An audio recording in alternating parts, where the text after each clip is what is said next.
Yes, Assalamu alaikum, dear students. Welcome to another video. In this video, we will talk about chapter number 6, which is the depreciation and the type of depreciation. Basically, depreciation is all about the wear and tear of a particular fixed assets over the time period due to its usage. And there are multiple ways to record this depreciation. From the accounting perspective, the depreciation will be treated as differently. From the finance perspective, we will treat depreciation as uh, financial decision making process. We can change the different types of depreciation over the time period, but we have to specifically mention the reasons behind the change of depreciation method. Secondly, the depreciation is basically charged due to its usage because to avoid any uncertain abnormal losses at the time of the expiry of that particular asset. So quickly we will move to the discussion part. uh, the depreciation, basically, first of all we will define the depreciation. This is the chapter outline. First of all, we will discuss about the depreciation. We will define the depreciation, then we will talk about different methods of depreciation. There are four basic or common methods of charging the depreciation, which is the straight line depreciation method. Second one is the double declining depreciation method. Third one is the sum of years digit method, and fourth one is units of production method. Then we will also talk about the depreciation and the amortization. These are also linked with the depreciation. Basically, when we depreciation, the concept of depreciation is the basically when we are going to record the wear and tear, gradual decrease or gradual wear and tear in the value of a particular asset over time period. We categorize the assets into three different categories. Number one is the all tangible assets used in the business, which are operationally used in the business. Second one is the natural resources. The third one are all those assets who are intangible in nature. For tangible assets or tangible operational assets which are used in the production process, the wear and tear we charge, we name it as a depreciation. And for all natural resources, the wear and tear is recorded with the name of depletion. And for all intangible assets, the wear and tear recorded with the name of amortization. We will talk about in detail in today's video. तो सबसे पहले हम move करते हैं depreciation की तरफ. तो depreciation को अगर हम डिफाइन करें तो उसका बड़ा सिंपलेस्ट वे है. डेप्रिसिएशन को हम कैसे डिफाइन कर सकते हैं? डेप्रिसिएशन, द फर्स्ट वन अगर हम देखें तो ये हमारी एक समझने के, this is the bookish definition of depreciation, comprehensive definition. तो डेप्रिसिएशन हमने किस तरह से डिफाइन कर सकते हैं? Depreciation represents the systematic allocation of cost of a capital assets over a period of time for financial reporting purpose, tax purpose, and for both purposes. तो ये एक comprehensive definition है जो हम यूज कर सकते हैं. However, अगर हम इसमें देखें तो इसमें हमारा जिक्र किया गया है कि जी कैपिटल एसेट्स.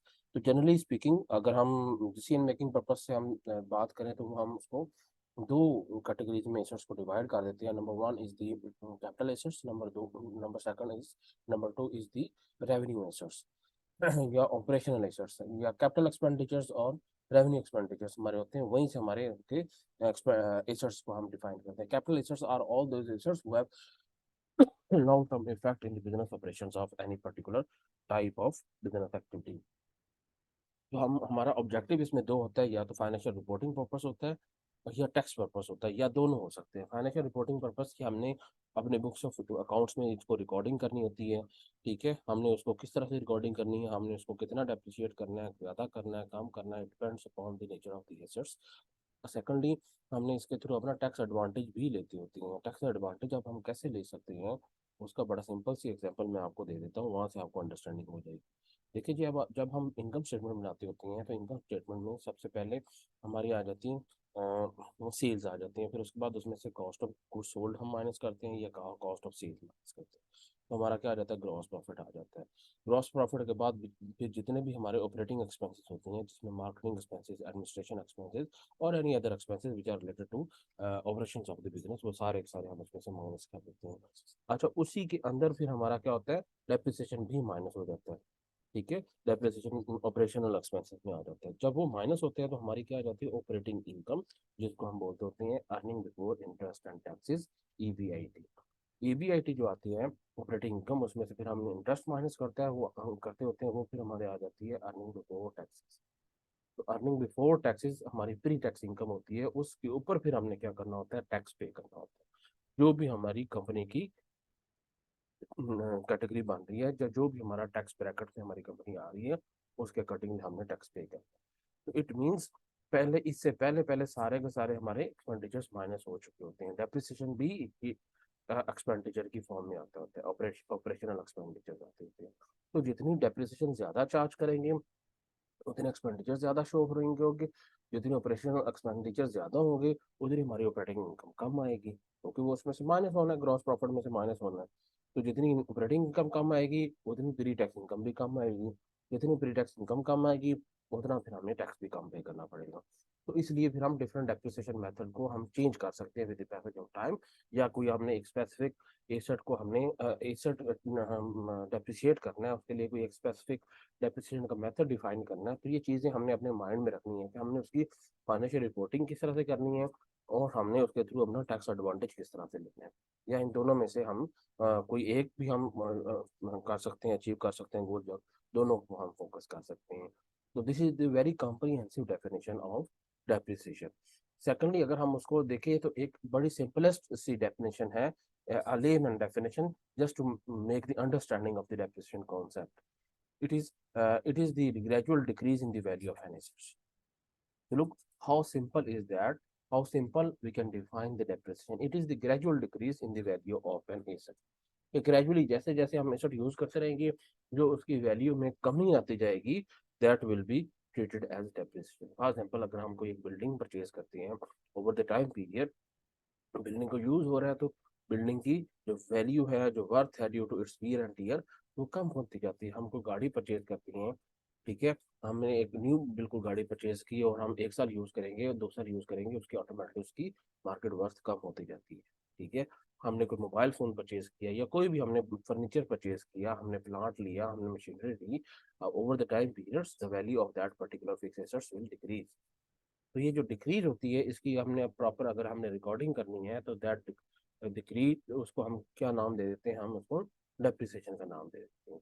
तो ये चीज़ हमने अपने माइंड में रखनी है। सेकेंडली हमने, लेकिन जब भी हमने डेप्रिसिएशन की रिकॉर्डिंग करनी होती है, तो डेप्रिसिएशन की रिकॉर्डिंग करते वक्त हमने इस चीज़ का ध्यान रखना है कि हमने कॉस्ट प्रिंसिपल को फॉलो करते होते हैं। क्योंकि अकाउंटिंग में तो we have to follow the international accounting standards. International accounting standards के accordingly we have to follow the cost principle while recording any transaction, while recording the transaction related to any particular asset. A cost principle हमें क्या बताता है कि हमने जिस cost पे हमने एसेट को परचेज किया होगा, कॉस्ट में फिर सारे के सारे उसके इंस्टॉलेशन चार्जेस वगैरह भी इंक्लूड हो जाते हैं। ठीक है, तो टोटल कॉस्ट हमारी आती है, टोटल कॉस्ट वो हमने हमने उसमें ऐड करनी है। और जो जो भी टोटल कॉस्ट आएगी, फॉर एग्जाम्पल हमने पी एसेट परचेज किया, वो किसी और दूसरे सिटी से आ रहा है हमारा, तो जब वो हमारी डेस्टिनेशन तक पहुंचेगा, हमारे प्लांट तक पहुंचेगा, या हमारी फैक्ट्री तक पहुंचेगा, उस पे बहुत सारी कॉस्ट इनकट होंगी, ट्रैवलिंग कॉस्ट होगी, हमारे टूल टैक्सेस वगैरह इनकट होंगे। फिर जब एक दफ़ा हमारे पास आ जाएगा, फिर लोडिंग अनलोडिंग के हमें चार्जेस पे करना पड़ेंगे। फिर उसके बाद हमारे पास प्लांट जब तक वो इंस्टॉल नहीं होगा, या जब तक वो वर्किंग कंडीशन में नहीं आता, उसके ऊपर जो जो भी एक्सपेंडिचर इनकट हो रही होती हैं, वो सारे के सारे उसकी कॉस्ट का पार्ट होते हैं। ठीक है, तो हम सिंपली ये कह सकते हैं कि जो प्राइस होती है प्लस इंस्टॉलेशन कॉस्ट, वो सारे के सारे इंक्लूड करके तो फिर टोटल कॉस्ट आती है। तो हमने बात ये कर रहे थे कि जब भी हमने कोई एसेट परचेज करना है, तो उसकी जो रिकॉर्डिंग करनी होती है, वो हमने उसकी कॉस्ट प्राइस पे हम रिकॉर्ड करना है। जो भी उसकी टोटल कॉस्ट इनकट होगी, उसके ऊपर हम रिकॉर्ड करना है। ठीक है, और उसको हम कम नहीं कर सकते ओवर द टाइम। अब बात ये आ जाती है कि जब हम बात कर रहे हैं कि जी, इशू ये आता है कि जब हम बात कर रहे हैं डेप्रिसिएशन की, तो इट इज, हमने उसको डिफाइन भी कर लिया, it is the gradual decrease in the value of an asset. तो अगर तो हम फॉर एग्जाम्पल हमने $1 लाख का कोई एसेट परचेज किया, और पहले साल उसके 10,000 डेप्रिसिएशन है, हम उसकी बुक्स ऑफ अकाउंट्स में उसकी 90,000 कॉस्ट नहीं कर सकते। वो तो इंटरनेशनल अकाउंटिंग स्टैंडर्ड्स की वायलेशन हो जाएगी। उसको फिर हमने, उसका सोल्यूशन फिर क्या फाइंड किया है, उसका सोल्यूशन फिर ये है कि हम उसकी ओरिजिनल कॉस्ट है वो कम नहीं करते, वो सेम टू सेम रहती है। हम एक नया अकाउंट क्रिएट कर लेते हैं with the name of accumulated depreciation. तो जितनी भी हमारी डेप्रिसिएशन एक्सपेंडिचर्स होगा, उसको किस में हम ट्रांसफर करते रहेंगे एक्यूमुलेटेड डेप्रिसिएशन में। ठीक है, तो एक्यूमुलेटेड डेप्रिसिएशन हमारा क्रेडिट अकाउंट होता है। तो जब हम उसको एसेट साइड पे हम लेके आते हैं, तो हम जिस एसेट की डेप्रिसिएशन एक्यूमुलेटेड डेप्रिसिएशन होगी, उसकी कॉस्ट, टोटल कॉस्ट में से उसको माइनस कर देते हैं इनर वर्किंग के लिए, सिर्फ और सिर्फ हम अपनी जो बिजनेस ऑपरेशंस के लिए, लेकिन कॉस्ट चेंज नहीं होगी। इंटरनली हम उसको क्या करते रहते हैं, उसकी वैल्यू ऑटोमेटिकली कम होती रहती है। उसका फायदा ये होता है कि कॉस्ट प्रिंसिपल को भी हमने फॉलो कर लिया, डेप्रिसिएशन को भी हमने रिकॉर्ड कर लिया। अब क्या होगा, हर साल हमारा क्या होगा, डेप्रिसिएशन हमारी चार्ज करते रहेंगे, और हर साल हम उसको एक्यूमुलेटेड डेप्रिसिएशन में चार्ज चार्ज करते, ऐड अप करते रहेंगे, एक्यूमुलेट करते रहेंगे। फिर एक टाइम आएगा जब हमारी क्यूमुलेटेड डेप्रिसिएशन और हमारी कॉस्ट ऑफ द एसेट वो दोनों इक्वल हो जाएंगी। जब वो दोनों इक्वल हो जाएंगी, तो हम क्या करते होते हैं, एक काउंटर एंट्री करके दोनों को राइट ऑफ कर देते हैं। उसका बेनिफिट क्या होता है, कॉस्ट प्रिंसिपल को भी हमने वायलेट नहीं किया। सेकंड में उसका मेन एडवांटेज ये होता है कि अगर हम वो ना करें, तो एकदम से हमें उसको एक्सपेंडिचर करना पड़े, एक्सपेंस करना पड़े एसेट को, तो बिजनेस में तो एक हैवी एबनॉर्मल लॉसेस शो हो सकती हैं। क्योंकि एकदम से वो, अगर 1 करोड़ का या 50 लाख का कोई एसेट है, क्योंकि जो एसेट होते हैं वो बड़े fix assets, these are of significant amount. तो अगर हम एक सिग्निफिकेंट अमाउंट को एकदम से एक्सपेंस करेंगे, तो हमारे जो इनकम स्टेटमेंट है वो एकदम से हैवी लॉसेस शो करना शुरू कर देंगे। और एक जनरल लेमैन को तो नहीं पता होगा कि उनके पास इतना टाइम भी नहीं होता है, जनरल इन्वेस्टर के पास, कि वो सारे सारे जो बैलेंस शीट, इनकम स्टेटमेंट को डिटेल में उसको स्टडी करें। डेफिनेटली जब भी हम ये करेंगे, तो हमने अपने नोट्स टू द अकाउंट्स में तो लिखा होगा। तो एक लेमैन के लिए एक नेगेटिव मैसेज होता है कि वो ये समझता है कि पता नहीं कोई इतना बड़ा कोई फ्रॉड हुआ है एकदम से। 5 साल के अगर for example income statement, balance sheet हम निकालने सामने रखें, 4 साल बहुत अच्छे अच्छे प्रॉफिट शो हो रहे हैं, 5वें साल एकदम से लॉस शो होना शुरू हो गया है। तो एक लेमैन इन्वेस्टर और the investor who doesn't have any business background, वो यही समझेगा कि एकदम से कोई ना कोई गड़बड़ हुई है, कोई फ्रॉड या कोई इस तरह का कोई चक्कर हुआ है, जिसकी वजह से वो कंपनी लॉस में चली गई बहुत ज्यादा। लेकिन ओरिजिनली तो कंपनी लॉस में ऐसा नहीं की होगी, वो तो सिर्फ एसेट की डिसॉल्व करने की वजह से वो लॉस शो हो रहा होगा।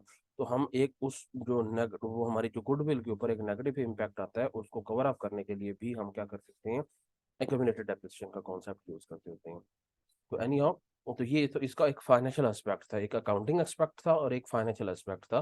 तो हमने फाइनेंशियल डिसीजन मेकिंग के लिए भी यूज करते होते हैं, और हम फॉर रिकॉर्डिंग पर्पज के लिए भी हम उसको देखते होते हैं। नेक्स्ट अगर हम देखें, तो हमारे पास जब भी हमने डेप्रिसिएशन को कैलकुलेट करना है from the accounting perspective, from the calculation perspective, we have to identify 3 different things और 3 डिफरेंट इंडिकेटर्स। जब हम ये डिफाइन करेंगे, हमें ये फाइंड आउट करेंगे, then we can apply a particular accounting depreciation method. हम कोई एक पर्टिकुलर डेप्रिसिएशन मेथड तब हम अप्लाई कर सकते हैं। ठीक है, इन रियल सेंस हमें ये चीजें एस्टिमेट करना पड़ती हैं, प्रैक्टिकली हमें ये एस्टिमेट करना पड़ती हैं।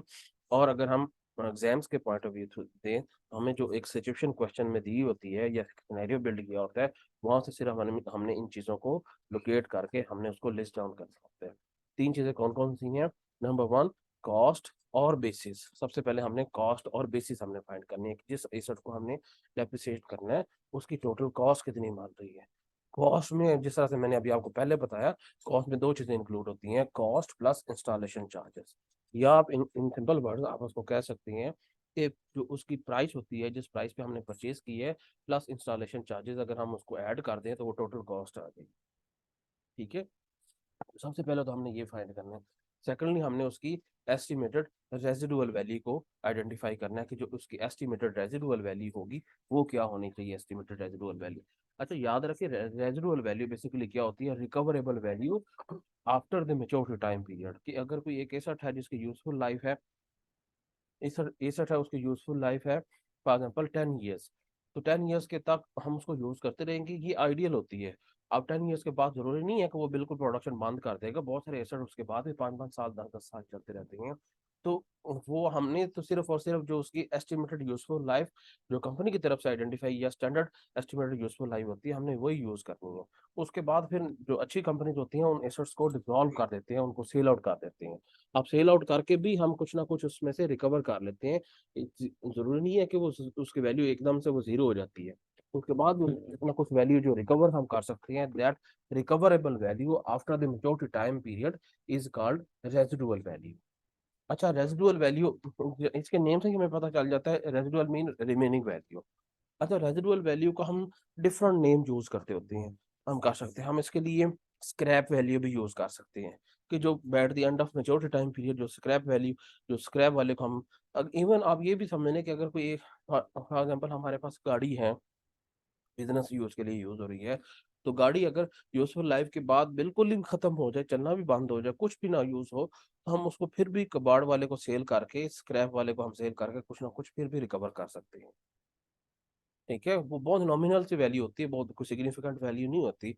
एनी हाउ हम उसमें से कुछ ना कुछ वैल्यू हम रिकवर कर सकते हैं। तो इसका मतलब है हमारी फिर जो डेप्रिसिएशन करनी है, उसमें रेजिडुअल वैल्यू का हमने इफेक्ट माइनस करना होगा, वो तो चूंकि हमारे पास कैश आ गया। तो सेकंडली हमने ये आइडेंटिफाई करनी है कि हमने जब भी एसेट को डेप्रिसिएट करना है, तो हमने ये चीज भी आइडेंटिफाई करनी है कि उसकी estimated useful life, estimated residual value कितनी है। उसके लिए हम रेजिडुअल वैल्यू के लिए हम स्क्रैप वैल्यू भी हम यूज कर सकते हैं, सैल्वज वैल्यू भी कॉन्सेप्ट यूज कर सकते हैं। ठीक है, रिमेनिंग वैल्यू भी यूज कर सकते हैं, कुछ भी हम इसके लिए वर्ड यूज कर सकते हैं, बट बेसिक कॉन्सेप्ट और basic thing will remain same.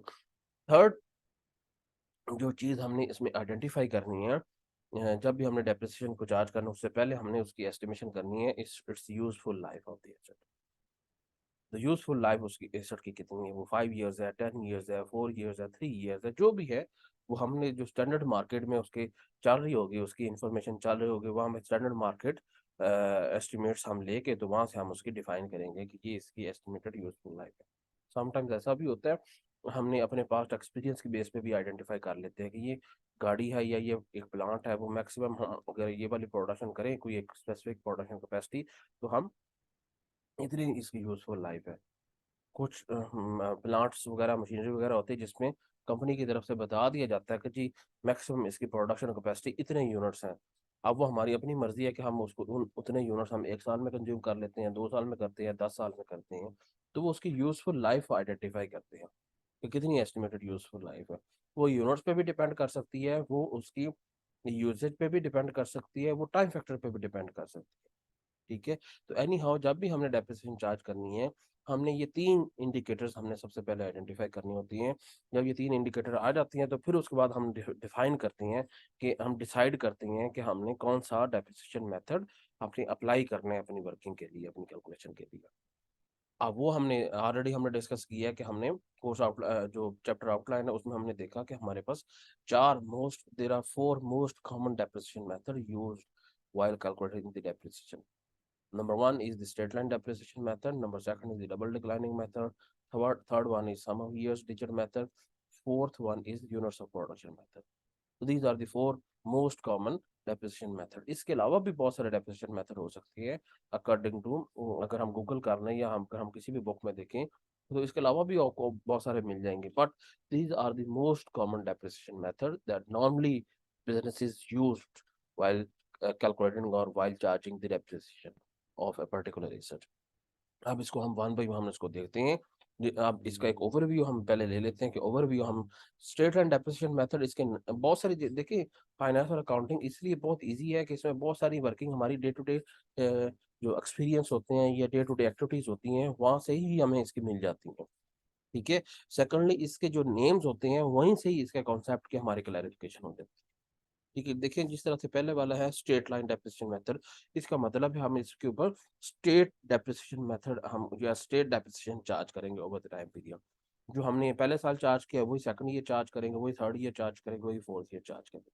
अब उसकी कैलकुलेशन होगी, वो डिटेल में हम बाद में देखेंगे, लेकिन अभी हमने सिर्फ ये अंडरस्टैंड करना है कि डेप्रिसिएशन में इसका एक ओवरव्यू लेना है, ताकि जब हम इसकी फर्दर डिटेल डिस्कशन करें, तब हमारे लिए जाके इसकी अंडरस्टैंडिंग और ज्यादा ईजी हो। सेकंड हमारा होता है डबल डिक्लाइनिंग मेथड। इसमें हमने डबल वे में हमने इसको डिक्लाइन करना है, इसको एसेट्स की डेप्रिसिएशन चार्ज करनी है, यानी कि हम इसमें जो रेट होगा वो डबल कर देंगे, जो भी रेट होगा वो उसको हम डबल कर देंगे। जनरली स्पीकिंग हम जो स्टेट लाइन डेप्रिसिएशन वाला रेट होता है उसको हम डबल कर देते हैं। वहाँ पर अगर फॉर एग्जाम्पल 10% डेप्रिसिएशन के हिसाब से चार्ज कर रहे हैं, तो यहाँ पे हम 20% डेप्रिसिएशन चार्ज कर देंगे, और इसमें थोड़ी सी और चेंजेस आएगी, वो हम लेटर ऑन स्टेज पे हम देखेंगे। थर्ड वन हमारा आ जाता है units of production method. Units of production method में हमने क्या करते हैं, according to productivity level of that particular asset हम उसको डेप्रिसिएशन चार्ज करते हैं, यानी कि जितना ज्यादा प्रोडक्शन करेंगे जिस साल, वो साल उतनी ज्यादा उसकी डेप्रिसिएशन चार्ज करेंगे। जिस साल कम प्रोडक्शन होगी उस साल उसकी कम डेप्रिसिएशन चार्ज करेंगे। तो ये हमारे पास आ जाता है units of production method. Last one हमारे पास जाता है sum of years digital method. Sum of year digital method क्या होता है, जिसमें हमने अकॉर्डिंग टू ईयर वाइज हम क्या करते होते हैं, उसकी डेप्रिसिएशन चार्ज करते हैं। अब इसमें अकॉर्डिंग टू परफॉर्मेंस हम उसको करते हैं कि नॉर्मली जब भी हम कोई एसेट परचेज किए हैं तो फर्स्ट ईयर उसकी परफॉर्मेंस या उसकी एफिशिएंसी ज़्यादा होती है। सेकंड ईयर फिर जैसे जैसे टाइम गुजरता जाएगा उसकी परफॉर्मेंस एफिशिएंसी कम होता होना शुरू हो जाती है। तो इसलिए हम हमारी कोशिश ये होती है कि जो अर्ली ईयर्स होती हैं उसमें डेप्रिसिएशन को ज़्यादा उसमें चार्ज करें।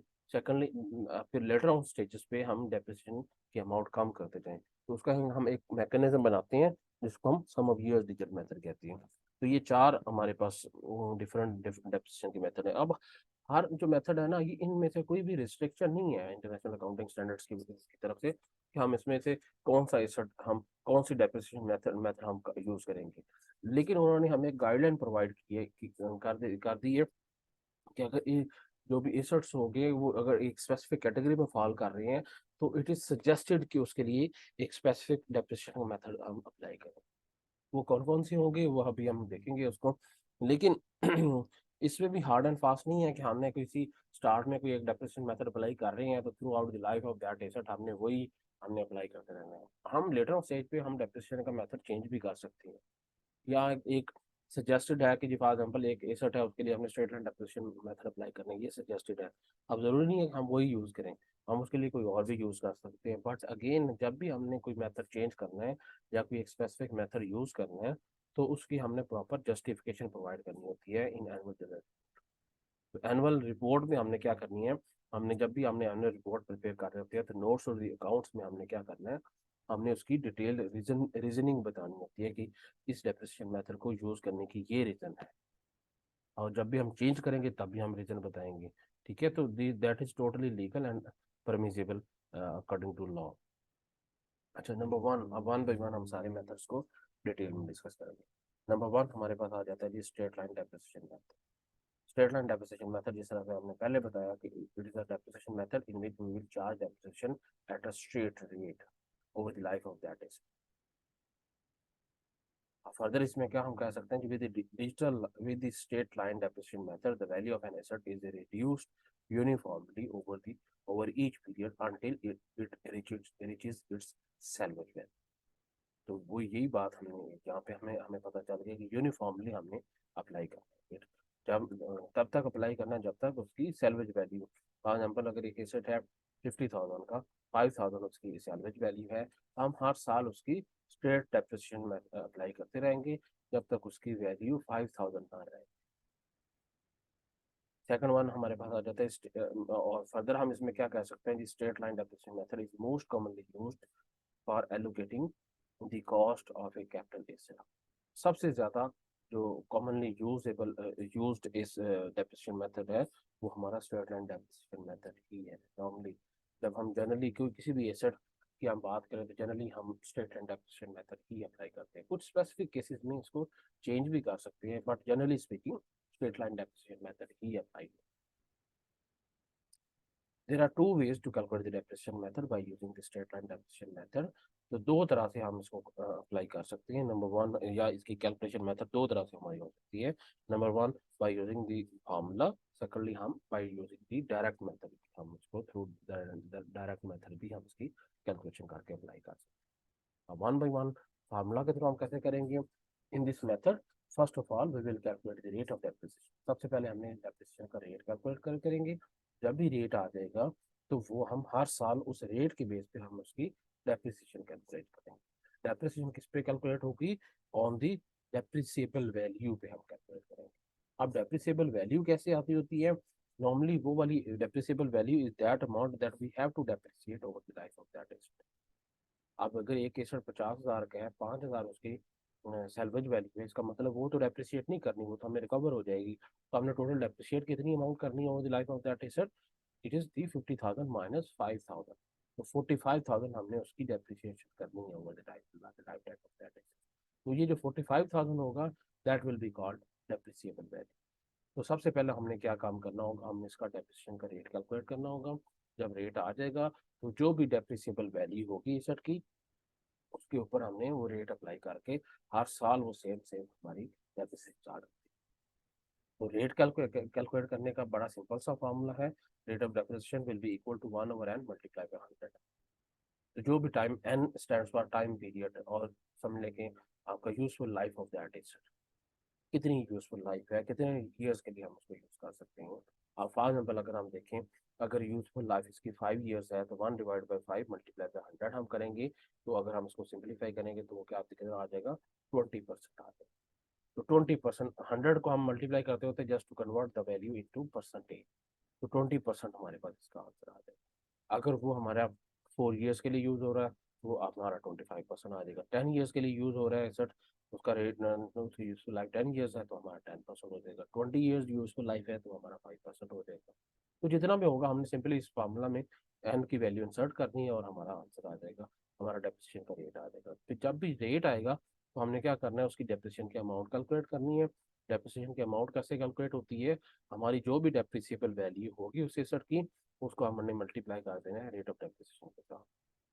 और डेप्रिसिएबल वैल्यू कैसी होगी वो मैंने आपको पहले बता दिया कि कॉस्ट में से रेजिडुअल वैल्यू या सैल्वेज वैल्यू या स्क्रैप वैल्यू, कोई भी हम नाम दे दें, वो अगर उसमें से माइनस करेंगे तो क्या आ जाएगी उसकी डेप्रिसिएबल वैल्यू। यानी कि वो the value that we have to depreciate over the life of that, वो हमारे डेप्रिसिएबल वैल्यू है। उसके ऊपर स्टेट हमने एक ही जो हमारे परसेंटेज आएगी जो हम अप्लाई करते रहेंगे। फॉर एग्जाम्पल अगर हम हमारी डेप्रिसिएबल वैल्यू आई है 45,000 और उसका लाइफ टाइम है 10 ईयर है, तो हमने 45,000 का 10% लेंगे तो वो 4500 आ जाएगा।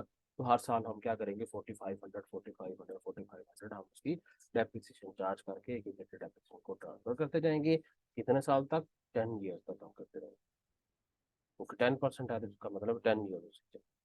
ठीक है, तो 10 ईयर्स वो चलती जाएगी कि 10% कैसे आएगा, 1/10 मल्टीप्लाई बाय 100 करेंगे तो 10% आ जाएगा। तो 10% हम 10 ईयर्स के लिए अप्लाई करेंगे तो 10 ईयर्स में उसकी टोटल एक्यूमुलेटेड डेप्रिसिएशन कितनी हो जाएगी, 45,000। तो उस टाइम पे फिर हम उसको क्या करेंगे, राइट ऑफ कर देंगे बिजनेस में। सेकेंडली होता है थ्रू डायरेक्ट मेथड, हम स्टेट एंड डेप्रिसिएशन भी हम अप्लाई कर सकते हैं। अब इसमें हमने क्या करना है, इसमें ये भी बड़ा सिंपल सा है, इसमें हमने रेट ऑफ डेप्रिसिएशन कैलकुलेट नहीं करना, हमने डेप्रिसिएबल अमाउंट कैलकुलेट करनी है। उसको over the useful life of the asset हमने क्या करना है, डिवाइड करके, तो हमें पता चल जाएगा सीधा सीधा डायरेक्टली अमाउंट कैलकुलेट हो जाएगी कि हर साल हमने डेप्रिसिएशन की कितनी अमाउंट चार्ज करनी। तो अगर हम उसका फार्मूला देखें तो ये बड़ा सा सिंपल सा फार्मूला, डेप्रिसिएशन के अमाउंट का टोटल डेप्रिसिएबल वैल्यू डिवाइड हम कर देंगे नंबर ऑफ ईयर्स के साथ, तो हमें हर साल की डेप्रिसिएशन की अमाउंट मिल जाएगी। हर साल डेप्रिसिएशन की अमाउंट सेम टू सेम। सबसे अच्छी बात इसमें इस जो है स्टेट एंड डेप्रिसिएशन मेथड में की ये है कि इसमें जो डेप्रिसिएशन की अमाउंट है every year it will remain same. तो इसकी कैलकुलेशन फिर बड़ा आसानी हो जाती है हमारे लिए। और अगेन डेप्रिसिएबल वैल्यू कैसे कैलकुलेट होगी, कॉस्ट माइनस एवरेज वैल्यू हम उसको करते हैं। फिर उसके बाद आ जाता है सेकंड मेथड आ जाता है। सेकंड मेथड है जी हमारा double declining depreciation method. Double declining depreciation method में जो नॉर्मली जो रेट यूज हो रहा होता है वो स्ट्रेट लाइन वाला रेट ही यूज हम कर रहे हैं, लेकिन विद लिटिल मॉडिफिकेशन। अब वो मॉडिफिकेशन क्या होती है, इसमें 3 चेंजेस हमने करनी है। याद रखें, जब भी हमने इसमें डेप्रिसिएशन चार्ज करनी है उसमें 3 चेंजेस करनी है। नंबर 1, हमने रेट डबल कर देनी, जो भी स्ट्रेट लाइन वाला रेट होगा वही आपने नोट डाउन कर। नंबर 1, हमने जो स्ट्रेट लाइन डेप्रिसिएशन वाला रेट होगा, स्ट्रेट लाइन डेप्रिसिएशन मेथड वाला रेट होगा, एक तो हमने उसको डबल कर देना है। नंबर 2, हमने जो वहाँ पे हमने हमेशा वो किस पेपर कैलकुलेट करते थे, डेप्रिसिएबल वैल्यू के साथ रेट को मल्टीप्लाई करते थे। यहाँ पे हमने डेप्रिसिएबल वैल्यू के साथ मल्टीप्लाई नहीं करना, हमने इसको मल्टीप्लाई किसके साथ करना है, हमने करंट ईयर्स बुक वैल्यू से हमने कैलकुलेशन करना। तो नंबर 1 तो रेट डबल हो जाएगा। नंबर सेकंडली हमने क्या करना है, जो करंट ईयर्स की ओपनिंग बुक वैल्यू होगी, क्योंकि जब एक साल पूरा होता है तब डेप्रिसिएशन चार्ज होती है ना, हमारी जो इनकम स्टेटमेंट है eight the end of every year बनती है। तो उस साल की जो ओपनिंग वैल्यू होगी, करंट ईयर्स बुक वैल्यू, उसके ऊपर रेट अप्लाई करके तो जितनी भी अमाउंट होगी वो हमारी डेप्रिसिएशन उस साल की हो जाएगी। तो एक साल का ओपनिंग जो बुक वैल्यू है, पिछले साल की क्लोजिंग बुक वैल्यू दोनों इक्वल होती हैं, तो आप पिछले साल की क्लोजिंग बुक वैल्यू ले लेंगे, इस साल की ओपनिंग बुक वैल्यू ले लें, वो सेम हो जाएगा। तो ये हमारा सेकंड हो जाएगा। थर्ड डिफरेंस इसमें क्या होता है कि इसमें हमारी जो लास्ट ईयर है उसमें लास्ट ईयर की डेप्रिसिएशन की अमाउंट कैलकुलेट नहीं करते, लास्ट ईयर हमने इसकी एडजस्टमेंट करते हैं। हम एडजस्टमेंट कैसे करेंगे, हम देखेंगे हमारी सैलवेज वैल्यू कितनी है और उसकी रिमेनिंग बुक वैल्यू कितनी रहेगी एक साल के स्टार्ट में। तो जितनी भी उसका डिफरेंस होगा, for example remaining book value हमारी बन गई है कि 2500 और 2000 हमारा उसकी सैलवेज वैल्यू है, तो लास्ट ईयर हम उसकी डेप्रिसिएशन चार्ज नहीं करेंगे। जो डिफरेंस होगा, क्योंकि देखिए हमने सैलवेज वैल्यू तो लास्ट में हमने लेके आनी है पास, तो उसके ऊपर जितनी भी अमाउंट होगी वो सारी की सारी डेप्रिसिएशन। अगर ज्यादा चार्ज हो चुकी हुई तो वो भी हम उसमें एडजस्ट कर देंगे, ऐड कर देंगे। ठीक है, वो हम डेप्रिसिएशन उसमें से पहले हमने माइनस कर देते, वो फिर हम उसमें ऐड कर देंगे। ठीक है, लेकिन अगर ज्यादा अमाउंट है तो हम उसमें से माइनस कर देंगे और डेप्रिसिएशन चार्ज कर देंगे। अगर हम ऐड करने का मतलब है कि हम उसको अप्रिशिएट कर देंगे, माइनस करने का मतलब हम उसको डेप्रिशिएट कर देंगे। तो ये तीन डिफरेंस हमारे हैं डबल डिक्लाइनिंग मेथड के with the with respect to straight line depreciation method. बाकी सारा का सारा सेम रहेगा, मतलब वर्किंग इसकी सेम रहेगी। तीन मेथड में अगेन रिपीट कर देता हूँ ताकि आपके लिए आसानी होगी। Number one, we will double the straight line depreciation rate in double declining method. Secondly, we will calculate depreciation based upon the current year's book value. Number last, third one is the we will in last year we will not calculate the depreciation. We will adjust the application in the last year of that particular assets useful life. तो ये तीन difference इसमें आपने याद रखें। अब हम इसको देख लेते हैं, हम इसमें फर्दर क्या इसमें चीजें हमें बताई गई हैं। हमें बताया कि ये double declining depreciation method is a form of accelerated depreciation that doubles the regular depreciation approach. भी हमने देख लिया। It is frequently used to depreciate fixed assets more heavily in early years, which allows the company to defer income tax to later year. तो start वाले years में चूंकि depreciation ज्यादा हम चार्ज कर रहे होंगे, तो स्टार्ट वाले ईयर्स में हम क्या करेंगे, हमारी हमारी टैक्स सेविंग होगी। लेकिन याद रखें जितना भी हमारी डेप्रिसिएशन होगी, जितना भी एसेट होगा, हमने उसके ऊपर टैक्स तो पे करना ही करना है। हम इक्वली इक्वली हम पे करते रहें, या हम स्टार्ट वाले ईयर्स में टैक्स सेव करके लेटर ईयर्स पे हम ज्यादा टैक्स पे करें, तो वो हमारी उसमें कोई इतना ज्यादा फर्क नहीं पड़ता। ओवरऑल इसकी हमें जो टैक्स पेमेंट है वो तो सेम ही रहनी है। ठीक हो गया। This in this method we will calculate depreciation by multiplying this line rate of depreciation by 2। अभी हमने वही चीज डिस्कस की। But here amount of depreciation is calculated on current years book value, ये भी हमने डिस्कस की। ये सेकंड, तो सबसे पहले रेट हमने कैसे कैलकुलेट करना है। अगर हम ब्रैकेट्स के अंदर वाला फार्मूला देखें 1/m मल्टीप्लाई बाय 100, तो ये वही वाला फार्मूला है, स्ट्रेट लाइन डेप्रिसिएशन वाला फार्मूला। उसको हमने मल्टीप्लाई बाय 2 कर देंगे तो वो डबल डिक्लाइनिंग वाला रेट आ जाएगा। डेप्रिसिएशन वैल्यू का अमाउंट कैलकुलेट करनी है तो current years book value multiply by rate of depreciation. और करंट ईयर्स बुक वैल्यू हम कैसे कैलकुलेट करेंगे, book value minus accumulated depreciation till the previous year। पिछले साल तक जो भी डेप्रिसिएशन हम कर चुके हैं, एक्यूमुलेट कर चुके हैं या चार्ज कर चुके हैं, वो सारी की सारी उसकी जो ओरिजिनल बुक वैल्यू है उसमें से माइनस कर देंगे, तो उस साल की करंट ईयर बुक वैल्यू आ जाएगी, उस साल की बुक वैल्यू आ जाएगी। और लास्टली हमने इसको क्या करना होता है, एडजस्ट करना। अच्छा, जनरली ये वाली जो होती है ना आपका depreciation method, double declining depreciation method, ये उन एसेट्स पे अप्लाई होता है जो टेक्नोलॉजिकली ज्यादा इंटेंसिव होते हैं। टेक्नोलॉजिकल इंटेंसिव एसेट्स के ऊपर ये वाला एसेट्स डेप्रिसिएशन मेथड अप्लाई करते हैं। उसकी रीजन ये है कि टेक्नोलॉजिकली जो प्रोडक्ट्स होती हैं वो बहुत रैपिडली चेंज हो रही होती है टेक्नोलॉजी। क्या हमने कोई आज एक एसेट परचेज किया है, उस लेटेस्ट टेक्नोलॉजी है, हो सकता है 2-3 मंथ के बाद, 4 मंथ के बाद उसका न्यू वेरिएंट आ जाए मार्केट में, या न्यू वर्जन आ जाए। तो जैसे ही न्यू वर्जन आता होता है, लोग फिर न्यू वर्जन की तरफ शिफ्ट हो जाते होते हैं। जो पुराना वर्जन होता है वो आस्ता आस्ता क्या होता है, ऑब्सोलीट होना शुरू हो जाता है।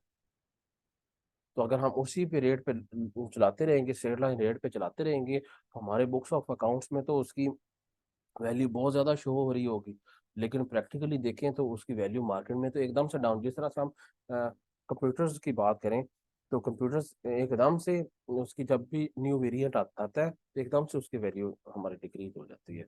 या मोबाइल फोन्स की हम बात कर लें, ठीक है, कि जो कंप्यूटर्स थे आज से 10 साल पहले, जो हम 50,000 1 लाख का परचेज करते थे, आज मार्केट में हो सकता है 5,000 का या 10,000 का सेल ना हो, जो 50,000 लाख का सेल हो रहा था। ठीक है, तो इसलिए नॉर्मली जो टेक्नोलॉजिकल इंटेंसिव एसेट्स होती हैं उनके ऊपर डबल डिक्लाइनिंग रेट हम अप्लाई करते होते हैं। उसकी रीजन ये है कि स्टार्ट वाले ईयर्स में जब तक न्यू टेक्नोलॉजी नहीं आ रही, तो तब तक हम क्या करते थे, मैक्सिमम उसको डेप्रिसिएट कर लेते हैं, ताकि इन अलाइन रखा जाए उसकी जो बुक वैल्यू है और मार्केट वैल्यू को। थर्ड वन हमारे पास आ जाता है sum of years digit method. अब इसका इसके स्टार्ट में हमने डिस्कस किया था कि this method is normally applicable based upon the performance of the assets. कि अर्ली ईयर्स में नॉर्मली एसेट्स की परफॉर्मेंस एफिशिएंसी अच्छी होती है, तो अर्ली ईयर्स में हम ज़्यादा डेप्रिसिएशन चार्ज करते हैं। लेटर ऑन ईयर्स पे हम क्या करते थे, डेप्रिसिएशन हम कम चार्ज करते हैं। ठीक है, उसमें उसकी रीज़न यही है कि जब हम कोई एसेट परचेज करते होते अर्ली ईयर्स में, वो ज़्यादा एफिशिएंटली वर्किंग कर रहा होता है, ज़्यादा प्रोडक्टिविटी कर रहा होता है। जैसे जैसे उसकी वियर एंड टियर आना शुरू होती है, तो उसकी परफॉर्मेंस एफिशिएंसी कम होना शुरू हो जाती है। इसमें हमने क्या करना है, सम ऑफ ईयर्स डिजिट हमने कैलकुलेट करना है, इसके नाम से ही पता चलता है। अब इसमें कैसे वर्किंग होगी या इसमें फर्दर डिटेल क्या है, वो हम उसको देख लेते हैं। हमें वो क्या बता रही है, sum of year digit method is a form of accelerated depreciation that is based on the assumption that productivity of assets decreases with the passage of time. Under this method, a fraction is computed by dividing the remaining useful life of the asset on a particular date by the sum of the digits. ये भी हमने अभी देखा, आपने पहले देखा। हमने सबसे पहले हम क्या करेंगे, जितने भी ईयर्स हैं उनके डिजिट्स का सम कर लेंगे। फॉर एग्जाम्पल एक एसेट है, उसकी यूजफुल लाइफ है 5 ईयर्स, तो 5 ईयर्स में कितने डिजिट आते हैं। फर्स्ट ईयर में डिजिट क्या होगा, 1। सेकंड ईयर का डिजिट क्या होगा, 2। थर्ड ईयर का डिजिट होगा 3। फोर्थ ईयर का डिजिट होगा 4। और फिफ्थ ईयर का डिजिट होगा 5। तो ये पांचों डिजिट को हम क्या करेंगे, सम कर लेंगे। नाम से ये पता चल रहा है ना, हम क्या करेंगे, 1 + 2 + 3 + 4 + 5। तो ये हम सबको सम कर लेंगे। उसके बाद हम क्या करेंगे, हर साल की जब डेप्रिसिएशन चार्ज करनी है, तो हर साल का हम उसकी रेशो डिफरेंट होती जाएगी। पहले साल है तो उसकी टोटल यूजफुल लाइफ कितनी है, रिमेनिंग यूजफुल लाइफ पहले साल इंक्लूडिंग दैट ईयर हम करेंगे। तो टोटल 5 साल है, तो 5 डिवाइड बाई उसका जितना भी सम आएगा, तो 5 साल है तो उसका सम आता है 15। तो 5 डिवाइड बाई 15 कर देंगे। सेकंड ईयर में जाएंगे तो एक साल तो गुजर गया, बाकी यूजफुल लाइफ कितनी रहेगी उसकी, 4 ईयर रहेगी, तो 4 डिवाइड बाई 15 हो जाएगा। थर्ड ईयर में हम जाएंगे तो 2 साल गुजर गए, तो बाकी कितने रह गए ईयर्स, 3 ईयर्स रह गए, 3 डिवाइड बाई 15 हो जाएगा। फोर्थ ईयर पे जाएंगे तो हमारे 3 साल गुजर गए हैं, बाकी कितने साल रह गए उसके, 2 ईयर्स रह गए, 2 डिवाइड बाई 15। और फिफ्थ ईयर में 1 डिवाइड बाई 15। तो इस तरह से हम इसको करते जाएंगे, तो ऑटोमेटिकली अर्ली ईयर्स में फ्रैक्शन ज्यादा आएगी तो ज्यादा डेप्रिसिएशन चार्ज होगी, लेटर ऑन स्टेजेस पे फ्रैक्शन कम होगी तो कम डेप्रिसिएशन चार्ज करेंगे। तो ये हम नॉर्मली अप्लाई करते होते हैं depending upon the performance efficiency of that particular asset. This fraction is applied to the depreciable cost of the assets to compute the depreciation expense for the period. तो ये depreciable value पे ही हमारा calculate. देखिए याद रखना है आपने, जो चार मेथड हमने किए हैं ना, चार मेथड में सिर्फ और सिर्फ जो डबल डिक्लाइनिंग मेथड है उसमें डेप्रिसिएशन जो रेट होगा वो हम अप्लाई करेंगे करंट ईयर्स बुक वैल्यू पे। बाकी जो तीनों मेथड हैं, तीनों मेथड में हमने जो जो रेट होगा या जो भी मैकेनिज्म होगा या डेप्रिसिएशन का अमाउंट हमेशा कैलकुलेट होगी डेप्रिसिएबल अमाउंट पे। स्ट्रेट लाइन में भी डेप्रिसिएबल अमाउंट पे कैलकुलेट होगी, तब ईयर डिजिट में भी डेप्रिसिएबल अमाउंट पे कैलकुलेट होगी। और हमारा लास्टली आ जाता है हमारा यूनिट्स ऑफ प्रोडक्शन मेथड, उसमें भी हमने उसकी डेप्रिसिएबल वैल्यू पे ही डेप्रिसिएशन के अमाउंट कैलकुलेट करें। सिर्फ और सिर्फ डबल डिक्लाइनिंग में हमने डेप्रिसिएशन की जो अमाउंट है वो करंट ईयर बुक वैल्यू पे कैलकुलेट करनी है, अदरवाइज बाकी तीनों में हमने डेप्रिसिएबल वैल्यू पे ही कैलकुलेट करना है। The sum of years digit method attempts to charge a higher depreciation expense in early years of the useful life of the asset because the asset is most productive in early years of its life। हमने पहले भी यही discussion की, तो वहां से भी हमें क्लैरिटी होगी। Also the loss asset losses much of its productive efficiency in early years। जितना ज्यादा उसका एफिशिएंसी होगी उतना ज्यादा प्रोडक्टिव ओवर द क्या करेंगे, एसेट लॉस जितनी भी जो अर्ली ईयर्स में जितना यूज करेंगे उतनी उसकी एफिशिएंसी आस्ता आस्ता कम होना शुरू। लास्ट अब इसका वर्किंग किस तरह से होगी, इसका बड़ा सिंपल सा फार्मूला, जिस तरह से अभी हमने पहले भी डिस्कशन की। हमने अगर कोई डेप्रिसिएशन के अमाउंट या डेप्रिसिएशन एक्सपेंस कैलकुलेट करना है किसी भी ईयर्स का, तो हम कैसे कैलकुलेट करेंगे, हम क्या करेंगे, हम remaining useful life of that asset including the year for which we are calculating the depreciation, वो देखेंगे कितने यूजफुल लाइफ रह गई है और डिवाइड हम कर देंगे सम ऑफ ईयर्स पीरियड, और मल्टीप्लाई पे हम डेप्रिसिएबल अमाउंट हम कर देंगे या डेप्रिसिएबल कॉस्ट। तो उस साल की हमारी डेप्रिसिएशन आती है, तो हर साल की डेफिनेशन डेफिनेटली हमारी डिफरेंट डिफरेंट डेप्रिसिएशन आएगी। पहले अर्ली ईयर में ज़्यादा डेप्रिसिएशन होगी, लास्ट ईयर में चूंकि यूजफुल लाइफ कम होती जाती है तो उसके डेप्रिसिएशन की अमाउंट भी कम होती जाएगी। लास्ट डेप्रिसिएशन मेथड हमारे पास आ जाता है units of production method. Units of production method में हमने नॉर्मली डेप्रिसिएट करते होते हैं किसी बेसिस को according to the productivity level of that is. जितना ज़्यादा प्रोडक्शन आप करेंगे या जितना ज़्यादा एसेट यूज़ होगा उस साल उतनी ज़्यादा हम डेप्रिसिएशन चार्ज करेंगे। जनरली ये जिस तरह के कोई प्लांट हो गया या मशीनरी होगी जो प्रोडक्शन में यूज़ हो रहे होते हैं या जिनका यूज़ हो रहा होता है, कोई मोटर व्हीकल होगी, ये वाले जो एसेट्स होती हैं, अब एक मोटर व्हीकल है या डिलीवरी वैन है या कुछ इस तरह का हमने बिजनेस पर्पज के लिए कोई गाड़ी वगैरह रखी हुई है, वो जितनी ज़्यादा ज़्यादा यूज़ होगी उतनी जल्दी उसकी फिर लाइफ खत्म हो जाएगी ना। अब एक एसेट है वो एनुअली फॉर एग्जाम्पल एक एक बिजनेस है वो एनुअली अपनी उनकी कोई डिलीवरी वैन है, उसको एनुअली वो यूज़ कर रहे हैं 1 लाख किलोमीटर, ठीक है, तो उसके अकॉर्डिंगली वो चार्ज होगी। एक और कंपनी है वो सेम एसेट वो यूज़ करती है 2 लाख किलोमीटर एनुअली यूज़ कर रहे हैं, तो ऑटोमेटिकली वो ज़्यादा जल्दी एक्सपायर हो जाएगा एसेट। तो इसका according two units of production method हम उसको करते होते हैं। हमने कोई एक प्लांट लगाया, उसकी जो कंपनी है मैन्युफैक्चरिंग कंपनी है उन्होंने बताया कि ये plant maximum 1 lakh units produce कर सकता है एफिशिएंटली। तो 1 लाख यूनिट्स उसकी क्या हो जाएगा फिर उसकी यूजफुल लाइफ जितनी, बेशक अगर हम 1 लाख यूनिट्स एक साल में प्रोड्यूस कर लें, इसका मतलब है 1 साल के बाद वो एसड एक्सपायर हो जाएगा। हम उसको 10 साल उसको यूज करते रहे, 20 साल यूज करते रहे, लेकिन हमने 1 लाख यूनिट्स ही प्रोड्यूस करनी है, तो उसके अकॉर्डिंगली फिर हम उसको डेप्रिसिएशन करें। इसमें ईयर वाइज नहीं किया जाता और इसमें प्रोडक्शन वाइज होता है। This sort of charging depreciation is on the this method of charging depreciation on the asset is based on the units produced during the year. The estimated total production of the asset is the criteria for providing depreciation. ठीक है, हम इसमें identify करेंगे कि total production कितनी है, फिर हम देखेंगे कि पर ईयर हम कितनी प्रोड्यूस कर रहे हैं, उसके अकॉर्डिंग हम इसको डेप्रिसिएशन चार्ज करेंगे। This method is applied where the value of the asset is more closely related to the number of units it produces. ठीक है, तो हम क्या करेंगे, जनरली हम इसमें पर यूनिट डेप्रिसिएशन कैलकुलेट कर लेते हैं, और जो पर यूनिट हमने अप्लाई करते हैं कि यूनिट्स ऑफ प्रोडक्शन के साथ जितने यूनिट्स प्रोड्यूस करेंगे उसे सिंपली हमने उसके साथ मल्टीप्लाई करके उसकी डेप्रिसिएशन चार्ज कर दी। Thus, in the year when the asset is heavily used, the amount of depreciation will be high. जिस तरह से हमने अभी पहले भी डिस्कस किया।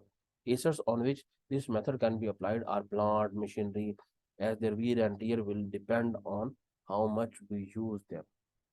अभी हमने पहले भी देखा कि नॉर्मली जो प्रोडक्शन में यूज हो रहे होते हैं उन एसेट्स के ऊपर हमने यूनिट्स ऑफ प्रोडक्शन करना है। अब इसकी कैलकुलेशन कैसे करेंगे, दो तरह से इसकी कैलकुलेशन कर सकते हैं, ठीक है। इसी फार्मूले को रीअरेंज करेंगे तो दो तरह से डेप्रिसिएशन। नंबर वन, हमने सबसे पहले अगेन हमने डेप्रिसिएबल वैल्यू पे ही करना है। हमने अभी पहले भी डिस्कशन की कि हमने सिर्फ और सिर्फ जो हमारा होगा डबल डिक्लाइनिंग मेथड उसके ऊपर हमने क्या करना होता है, हमने जब भी उसकी हमने डेप्रिसिएशन चार्ज करनी है तो उसमें फिर हमने क्या करनी है, उसकी डेप्रिसिएशन जो कैलकुलेट करनी है डबल डिक्लाइनिंग मेथड में वो हमने करंट ईयर्स बुक वैल्यू पे कैलकुलेट करनी है। अदरवाइज कोई भी हमने तीनों बाकी तीनों मेथड्स हैं उनमें हमेशा हमारे डेप्रिसिएबल वैल्यू पे ही कैलकुलेट होती है। और डेप्रिसिएबल वैल्यू कैसे आती है, हमने पहले भी देखा, कॉस्ट में से साल्वेज वैल्यू माइनस करते हैं तो रिमेनिंग अमाउंट हमारी क्या होगी, डेप्रिसिएबल वैल्यू। अब उसके ऊपर हमने units of production method apply करना है। दो तरह से कर सकते हैं, एक तो हम कर सकते हैं कि जिस साल जितने यूनिट्स प्रोड्यूस होंगे उसको डिवाइड कर देंगे उसके टोटल एस्टिमेटेड यूनिट्स प्रोडक्शन के साथ। एक 1 लाख उसके फॉर एग्जाम्पल उसकी टोटल हम प्रोडक्शन मैक्सिमम कर सकते हैं through out the life of the asset. और हमने देखेंगे कि पहले साल हमने अगर 5,000 यूनिट्स प्रोड्यूस किया तो 5,000 divide by 1 lakh multiply by depreciable value कर देंगे। दूसरे साल हमने 20,000 प्रोड्यूस किए तो 20,000 डिवाइड बाई टोटल एस्टिमेटेड उसकी प्रोडक्शन कितनी है, 1 लाख, तो मल्टीप्लाई बाई उसकी डेप्रिसिएबल। एक इस तरह से कर सकते हैं। सेकेंडली हम क्या कर सकते हैं कि अगर हम डेप्रिसिएबल वैल्यू को हम डिवाइड कर दें एस्टिमेटेड यूनिट्स टोटल यूनिट्स के साथ, एस्टिमेटेड ये जो इधर आपका डिनोमिनेटर में आ रहा है वो इधर आकर हम ले आए तो हमारा क्या आ जाएगा, पर यूनिट डेप्रिसिएशन आ जाएगी, पर यूनिट डेप्रिसिएशन आ जाएगी।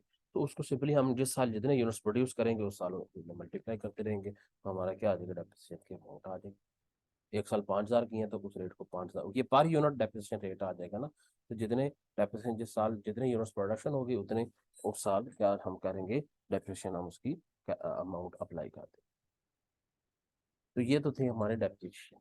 डेप्रिसिएशन को हमने स्टार्ट में भी देखा था कि depreciation will B charge on the operational fix assets, operational fix tangible assets जो नॉर्मली प्रोडक्शन प्रोसेस में यूज हो सकते हैं। अब इसके अल्टरनेटिवली हमारे तीन, हमने ये भी डिस्कस किया था कि हम जनरली एसेट्स को तीन कैटेगरी में डिवाइड कर देते हैं। सेकंड कैटेगरी हमारी कौन सी होती है, नेचुरल रिसोर्सेज की। नेचुरल रिसोर्सेज भी हमारे टेंजिबल एक तरह की होती हैं, लेकिन वो एज इट इज उसमें वो प्रोडक्शन में नहीं यूज हो रहे थे, वहीं से हम चीजें प्रोड्यूस करके हम उसको सेल आउट कर रहे होते हैं। जिस तरह से सॉल्ट माइन होगी, ठीक है तो वो एसेट, वो भी टेंजिबल है, लेकिन हम क्या करते होते हैं, उसको प्रोसेस नहीं करते, हम उसको उसी तरह से डिग आउट करके हम उसको सेल सेल करते रहते हैं। इस तरह से ऑयल रिजर्व्स हो गया, कोल माइंस होगी, ठीक है, फॉरेस्ट हो गया, ये सारे के सारे हमारे कौन से होते हैं, नेचुरल रिसोर्स। गोल्ड माइन होगी, ये सारे हमारे नेचुरल रिसोर्सेज हैं। गैस रिजर्व्स होती हैं, ठीक है, जिसको जितनी ज्यादा प्रोडक्शन करेंगे उतनी जल्दी वो खत्म हो जाएंगे हमारे एसेट्स, ठीक है। तो तो उनके ऊपर जब हम डेप्रिसिएशन चार्ज करेंगे या जो उनका वियर एंड टीयर हम चार्ज करेंगे, तो उनके लिए हम नाम यूज कर देते हैं जी depletion. Depletion depletion is also lower the cost value of an asset incrementally through the schedule scheduled charge charges to income. It refers to the gradual exhaustion of the natural resources, या natural resource reserves, as opposed to the wearing out of the depreciable asset or the aging life of intangible asset, ठीक है। तो उसमें तो हमने उसकी depreciable value की base पे हम कर देते, यहाँ पे हम उसके अकॉर्डिंग टू दी एग्जॉस्शन, जितनी हम उसमें से डिग आउट करेंगे, जितना हम उसको कंज्यूम करेंगे, उतनी जल्दी हमारा क्या होगा, वो एसेट एक्सपायर हो जाएगा। Depletion expense is commonly used by miners, lodgers, oil and gas drillers, other companies engaged in natural resource extraction. तो जिस तरह से नेचुरल रिसोर्स पहले मैंने आपको बताया, कोल माइन हो गई, गोल्ड माइन हो गई, oil reserve, gas reserve, forest हो गया, सॉल्ट माइन हो गई, ये सारे सारे जो होते हैं हमारे नेचुरल रिसोर्सेज होते हैं। जितनी जल्दी इनको करते जाएंगे, एग्जॉस्ट कर लेंगे, उतनी जल्दी ये एसेट खत्म हो जाएंगे सिंपली, ठीक है। It enterprises with the economic interest in the mineral property और standing timber may recognize depletion expense against those assets as they are used. Depletion can be calculated on a cost or percentage basis. Business generally must use whichever provides the larger deduction of for the tax purpose. तो again tax purpose के लिए हम इसको भी use करते होते हैं। तो जनरली स्पीकिंग, क्योंकि इसका डायरेक्टली लिंक होता है इसकी एक्सट्रैक्शन के साथ, तो हम इसकी प्रोडक्शन के साथ, तो हम normally units of production method हम इसके ऊपर अप्लाई करते होते हैं। वर्किंग सारी सारी सेम रहेगी, लेकिन सिर्फ और सिर्फ कॉन्सेप्ट चेंज हो जाएगा। वहाँ पे हम नेम डेप्रिसिएशन यूज करते थे, यहाँ पे हम नेम क्या यूज करेंगे, डेप्रिसिएशन नेम यूज करेंगे। तो जनरली स्पीकिंग इसमें यूनिट्स ऑफ प्रोडक्शन हम नॉर्मली यूज करते होती हैं, क्योंकि इसका डायरेक्टली एक्सट्रैक्शन के साथ या डिग आउट के साथ या उसकी प्रोडक्शन के साथ हमारा, या ड्रिलिंग के साथ उसका वो यूज लिंक्ड होता है। जितनी ज़्यादा प्रोडक्शन करेंगे या जितना ज़्यादा एक्सट्रैक्ट करेंगे, उतना ज़्यादा जल्दी हमारा एसेट एक्सपायर हो जाता है। अब एक ऑयल रिजर्व है फॉर एग्जाम्पल, जिसमें 1 मिलियन ऑयल रिजर्व हमारे पास, हमने एक ऑयल वेल डिग आउट किया, उसमें हमें पता चला, एस्टिमेट ये लगाया कि उसमें 1 मिलियन लीटर ऑयल है वहाँ पे, या 1 मिलियन बैरल ऑयल है उसके अंदर। अब वो 1 मिलियन बैरल हम एक साल के अंदर सारा के सारा हम एक्सट्रैक्ट कर लें, या हम उसको 50 साल तक उसको एक्सपेंड करें, अब ये हमारे ऊपर है ना। जैसे ही वो सारा कंप्लीट होगा, इसका मतलब है वो जो ऑयल वेल होगा वो ड्राई हो जाएगा, वहां से हमें मजीद प्रोडक्शन नहीं कर सकते। तो हम उसको देखते होते हैं कि हम कितना उसमें से प्रोडक्शन या एक्सट्रैक्शन की है उसके अकॉर्डिंग। तो units of production method normally इसमें अप्लाई करते होती है। यूनिट्स ऑफ प्रोडक्शन मेथड्स की वर्किंग सेम टू सेम वैसे ही होगी जैसे हमने डिस्कस की। Normally, that is why mostly we use units of production method to calculate the amount of depletion of any natural resource, जिस तरह से अभी मैंने आपको पहले। और लास्टली फिर हमारा आ जाता है अमाउंटाइजेशन। अमाउंटाइजेशन नॉर्मली किन एसेट्स पे अप्लाई होता है, जो इंटेंजिबल एसेट्स होती हैं। अब हमने कोई एक बिजनेस परचेज किया जिसकी फिजिकल या जिसकी प्रोडक्शन कॉस्ट, तो फॉर एग्जांपल या इसकी ऑपरेशनल कॉस्ट होती है 1 मिलियन, और लेकिन उसकी गुडविल के बाद में हमने फॉर एग्जाम्पल हमने पे किए हैं 2 मिलियन, हमने वो भी हमने पे कर दिया। तो वो 2 मिलियन हमने अपने रिकॉर्ड में एज ए फिक्स एसेट्स हम शो करेंगे in the form of goodwill, और उसको हम ओवर द टाइम पीरियड उसको भी हम कंज्यूम करते रहते हैं, ताकि उसको भी बिजनेस के में से आसा आसा निकाल दिया जाए, ठीक है। तो उसको हम इंटेंजिबल एसेट्स आप बोलते हैं। आप इंटेंजिबल एसेट्स में क्या क्या आ जाएंगे, उसमें हमारे पेटेंट्स भी आ जाती हैं, ट्रेडमार्क्स भी आ जाते हैं, कॉपीराइट्स आ जाते हैं, licence rather than the physical property and equipment। तो ये सारे के सारे हमारे इसमें आ जाते हैं। हमारे हमने कोई पेटेंट रजिस्टर करवा लिया, हमने कोई फॉर्मूला रजिस्टर्ड करवा लिया, हमने कॉपीराइट्स रजिस्टर करवा लिए। तो इस तरह की जो एसेट्स होती हैं या गुडविल होगी, तो उसको फिर हम क्या करते होते हैं, अमाउंटाइज करते होते हैं। तो कैपिटल लीज और आल्सो अमाउंट है, हमने कोई कैपिटल लीज है वो भी अमाउंटाइजेशन, हमने कोई बैंक लोन ले लिया 10 years का, तो वो भी एक तरीके का इंटेंजिबल एसेट है ना, उसके लिए भी हम क्या करते होते हैं, हमने उसको भी हम अमाउंटाइज करवाते होते हैं, लोन अमाउंटाइजेशन हम उसके लिए वर्ड यूज कर देते हैं। अब नॉर्मली हमने क्या करते होते हैं, इसका प्रोडक्शन के साथ तो लिंक नहीं होता, ये तो हमने एक दफा कर लिया तो वो हमारा तो चलता रहेगा। हमने कोई पेटेंट रजिस्टर्ड करवा लिया या कॉपीराइट ले लिया किसी चीज को बनाने का, उसका इसका एज सच हमारा प्रोडक्शन का लिंक नहीं होता। तो इसलिए नॉर्मली हम क्या करते होते हैं, उसको हम उसकी एस्टिमेटेड यूजफुल लाइफ आइडेंटिफाई कर लेते हैं कि हमने कितने ईयर्स में उसको एक्सपायर करना है। तो हमने स्ट्रेट लाइन डेप्रिसिएशन के मेथड के थ्रू ही हम उसकी वर्किंग करते हैं। अगेन हम इसको डिफरेंटली कोई और मेथड भी यूज कर सकते हैं, नेचुरल रिसोर्सेज के लिए भी हम कोई और यूज कर सकते हैं, लेकिन वो परमिजिबल नहीं है, मतलब वो इतना ज्यादा उसका यूजफुल नहीं होगा। हम अगर करना चाहते हैं तो हमें कोई रिस्ट्रिक्शन नहीं है, हम वो भी कर सकते हैं, लेकिन हमें जो भी हम मेथड अप्लाई करेंगे, we have to provide proper justification of using this method. Practically हमने क्या करना होता है, जिसको जस्टिफाई करना होता है कि हम ये कर रहे हैं तो क्यों कर रहे हैं। ठीक है, तो सजेस्टेड तो यही होते हैं कि जो हमें जो इंटरनेशनल अकाउंटिंग स्टैंडर्ड के थ्रू हमें बताए जाते हैं कि अगर इस तरह के सेट्स होंगे तो उनको हम उसका करते हैं। और ये समझने कि ये हमारे अंडरस्टैंडेबल भी है ना ये चीज, कि नेचुरल रिसोर्स है तो यूनिट्स ऑफ प्रोडक्शन मेथड हम क्यों अप्लाई करते हैं। तो उसमें तो ऐसा कोई जस्टिफिकेशन देने की जरूरत नहीं है कि हम अकॉर्डिंग टू प्रोडक्शन हम उसको क्या करेंगे, उसको डेप्रिसिएट करेंगे। इसी तरह से अगर कोई अमोर्टाइजेशन हमने करनी है इंटेंजिबल एसेट्स की, तो वो भी हम देखते होते हैं कि वो भी हम उसको करेंगे, according to the straight line depreciation method, क्योंकि ऐसा जिसका प्रोडक्शन के साथ लिंक इतना ज्यादा नहीं होता। ठीक है, तो इसलिए हम वो वाला हम अप्लाई करते। अच्छा, अब हमने ये सारे सारे हम डिस्कस कर दिए। हमने अब हम क्या करेंगे इसको, अगर हम एक छोटी सी एग्जांपल लेते हैं, उसके ऊपर ये सारे के सारे हम मेथड्स हम अप्लाई करके, तो फिर हम देखते हैं कि इसकी न्यूमेरिकल कैलकुलेशन किस तरह से हमने करनी है। हमने एग्जांपल डेप्रिसिएशन की ले ली, बाकी आप नेम ही चेंज करेंगे।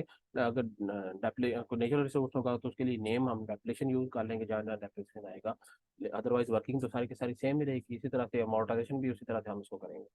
ठीक है, तो एग्जांपल हमने इसके एक लेते हैं, एग्जांपल के थ्रू ही हम इसको सॉल्व करते हैं। हम एग्जांपल क्या बताएगी जी, sunny catering corporation purchased a delivery van on 1 January 2020 for $22,000। The company expects to the van to have a trade in value of 2000 at the end of its useful life. तो ये 2000 क्या हो जाएगी, फिर इसकी स्क्रैप वैल्यू हो जाएगी या रेजिडुअल वैल्यू हो जाएगी, या ट्रेड इन वैल्यू हम इसको बोल सकते हैं। ठीक है, या सैल्वेज वैल्यू भी हम इसको बोल सकते हैं, कोई भी हम इसको नाम दे। The van has an estimated service life of 1 lakh miles और 4 years। तो ये देखें यहाँ पे उन्होंने हमें दोनों दे दिए, या तो 4 साल इसकी चलेगी, या 1 लाख माइल्स जब ये रन हो जाएगी तो उसकी useful life according to our calculation वो कंप्लीट हो जाएगी। तो ये हमें दे दिया। तो याद रखें, जब हमने स्टार्ट में डिस्कशन की थी, तो हमने कहा था कि हमने जब भी हमने कोई डेप्रिसिएशन मेथड अप्लाई करना है, तो हमने 3 चीजें आइडेंटिफाई करनी होती हैं। तो उन 3 चीजों की बेस पे हमने क्या करनी है, अपनी वर्किंग करनी है। उन तीन चीजों के बेस पे हमने अपनी वर्किंग करनी है। नंबर वन, हमने सबसे पहले क्या फाइंड करनी है, हमने टोटल कॉस्ट फाइंड करनी है। टोटल कॉस्ट में उसके प्राइस और उसकी इंस्टॉलेशन चार्जेस भी इंक्लूड होंगे। तो यहाँ पे हमारी आसानी के लिए उन्होंने हमें टोटली दे दिया, और इसके अलावा नहीं दिया इंस्टॉलेशन चार्जेस, इसका मतलब है और हम इसमें कोई नहीं ऐड अप करेंगे। हाँ, अगर दोनों अलग अलग दिए होंगे तो दोनों को हम ऐड अप कर देंगे। सेकंडली, फिर हमें क्या पता होना चाहिए, उसके एस्टिमेटेड सैल्वेज वैल्यू या एस्टिमेटेड यूजफुल रेजिडुअल वैल्यू, वो भी हमें उन्होंने बता दिए। अब इसकी मतलब क्या है कि इसकी टोटल कॉस्ट बन रही है 22,000, और 2,000 हमें उसकी at the time of maturity life या at the time of expiry हमें 2,000 तब भी रिकवर हो सकता है। तो इसका मतलब है हमने टोटल कितना उसको डेप्रिशिएट करना है, 20,000 हमने उसको डेप्रिशिएट करना है। 22,000 में से 2,000 हम माइनस कर देंगे, तो बाकी जो होगा एक्चुअली वो वाली हमने उसको एक्सपायर कर देंगे। ठीक है, वो वाली हमने उसको डेप्रिशिएट कर। और थर्ड चीज हमें पता होनी चाहिए एस्टिमेटेड यूजफुल लाइफ, और वो भी हमें उन्होंने दे दी है। तो तीनों चीजें जो हमें चाहिए थी, रिक्वायर्ड थी, वो तीनों की तीनों चीजें हमें हमें क्वेश्चन में उन्होंने प्रोवाइड कर दी। ठीक है, अब हम इसके ऊपर देखते हैं कि हमने ये मेथड किस तरह से अप्लाई करना है। अगर हम straight line depreciation method apply कर रहे हैं तो सबसे पहले हमने क्या करना है, रेट कैलकुलेट करना है। रेट कैसे कैलकुलेट होगा, cost minus salvage value divide by years of life, useful life. हमारी क्या आ जाएंगे, ये कॉस्ट माइनस सैल्वेज वैल्यू करेंगे तो ये क्या आ जाएगी, डेप्रिसिएबल वैल्यू आती है। तो डेप्रिसिएबल वैल्यू आ जाएगी हमारी 20,000, 22,000 माइनस 2,000 माइनस क्या, 20,000 आगे डिवाइड हम कर देंगे 4 के साथ हम कर देंगे, तो ये 5,000 डायरेक्ट मेथड के थ्रू हमने क्या किया, इसका कैलकुलेट कर लिया कि 5,000 पर ईयर हमारी डेप्रिसिएशन चार्ज है। हम इसको फार्मूला के थ्रू भी कर सकते हैं। फार्मूला के थ्रू कैसे करेंगे, एन इसमें 4 है, 1/4 मल्टीप्लाई बाय हम 100 कर देंगे। 1/4 मल्टीप्लाई बाय 100 करेंगे तो ये 25% आ जाएगा। तो 25%, अगर हम डेप्रिसिएबल वैल्यू को 25% लें तो वो भी वही 5,000 ही आएगा। तो डायरेक्ट मेथड में ज़रा हमारे लिए ज़रा आसानी हो जाती है, डायरेक्टली अमाउंट कैलकुलेट हो जाती है। एनी हाउ हम उसको रेट के थ्रू भी हम इसको कैलकुलेट कर सकते हैं। तो 1 साल हो जाएगा तो हमारी डेप्रिसिएशन कितनी हो जाएगी, हमारी 5,000 चार्ज होगी। सेकंड ईयर अगेन डेप्रिसिएशन कितनी चार्ज करेंगे, 5,000। थर्ड ईयर अगेन हम डेप्रिसिएशन कितनी चार्ज करेंगे, 5,000। फोर्थ ईयर अगेन डेप्रिसिएशन कितनी चार्ज होगी, 5,000। तो for the life of that asset, through out the life of that asset, same या स्ट्रेट डेप्रिसिएशन में अमाउंट हम चार्ज करते रहेंगे। और जब 4 साल पूरे हो जाएंगे, टोटल एक्यूमुलेटेड डेप्रिसिएशन कितनी हो जाएगी हमारी, 20,000 हो जाएगी। तो 20,000 और जो उसकी डेप्रिसिएबल वैल्यू है, ये दोनों के दोनों सेम होने चाहिए। लास्ट ईयर में total accumulated depreciation, it should be exactly equal to with the total depreciable value of that asset, दोनों एग्जैक्टली इक्वल होंगे। तो ये हमारा डेप्रिसिएशन, फर्स्ट हमारा straight line depreciation method apply होगा। अगर हम डबल डिक्लाइनिंग मेथड की आप बात करें तो सबसे पहले हमने रेट कैलकुलेट करना होगा, स्ट्रेट लाइन वाला रेट हमने कैलकुलेट करना होगा, फिर हमने उसको डबल का। तो रेट कैसे कैलकुलेट होगा, 100 डिवाइड बाई 1/4 मल्टीप्लाई बाई 100 हम करेंगे तो 100 डिवाइड बाई 4 हो जाएगा सीधा सीधा। तो ये 25% हमारा रेट आ जाएगा, जो अभी हमने पहले भी डिस्कस किया। अब हमने डबल डिक्लाइनिंग रेट है तो इसको हमने डबल कर देंगे, 2 times of the straight line rate. तो 25% मल्टीप्लाई बाई 2 करेंगे तो ये 50% रेट आ जाएगा डबल। अब इसमें 3 हमने काम करने होते हैं, ये हमने दोबारा मैं आपको बताता हूँ। नंबर हमने रेट डबल कर देना है, वो हमने कर दिया। नंबर सेकंडली, अब इसकी कैलकुलेशन किसके ऊपर होनी है, डेप्रिसिएबल वैल्यू पे नहीं होनी इसकी डेप्रिसिएशन होनी है calculate current years book value पे कैलकुलेट हो, करंट ईयर्स बुक वैल्यू, जो भी बुक वैल्यू हो उसके ऊपर कैलकुलेट हो, ठीक है। और लास्ट ईयर में जाके हमने इसके एडजस्टमेंट किया। तो पहले साल हम, अगर हमने डेप्रिसिएशन कैलकुलेट करनी है तो पहले साल के स्टार्ट पे तो बुक वैल्यू 22,000 है, तो 22,000 का 50% ले लेंगे, 11,000 आ जाएगा। तो पहले साल की जो एंडिंग बुक वैल्यू होगी वो कितनी हो जाएगी, 22,000 में से 11,000 हम माइनस कर देंगे तो बाकी 11,000 हमारा क्या रह जाएगा, रिमेनिंग बुक वैल्यू। तो एक साल की एंडिंग बुक वैल्यू अगले साल की ओपनिंग बुक वैल्यू हो जाती है। तो अगले साल की जो डेप्रिसिएशन होगी वो इस साल के ओपनिंग बुक वैल्यू पे हम कैलकुलेट करेंगे। तो जो 11,000 होगा उसका 50% लेंगे तो 5,500।